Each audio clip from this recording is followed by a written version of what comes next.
So guys, may tanggap tayo dito ng kan iPad mini 4. Presyo nito is okay naman, yung battery may laman, walang display.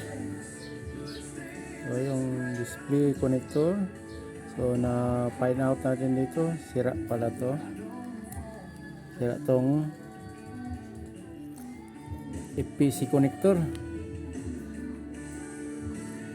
Sana ko na dito na punit na, kaya walang kan.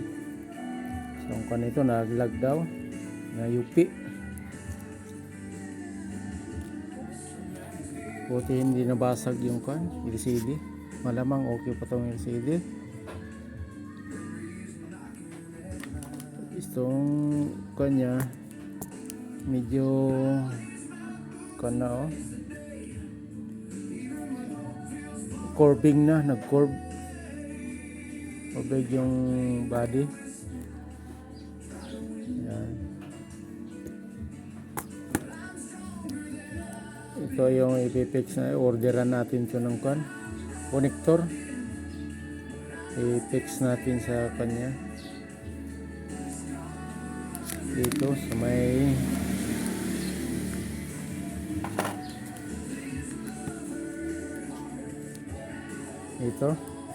dito yung nakalagay.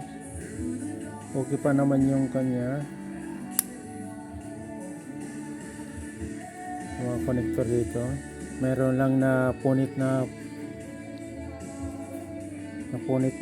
pads, so pwede natin ma-jumper to. Hindi lang naman, may connection pa naman siya. Okay, kaya walang display, wala makitang display, black screen siya.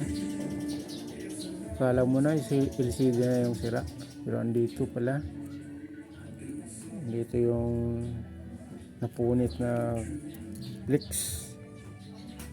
yung flex na punit. So lilinisan ko na lang to, tapos order tayo ng LCD connector.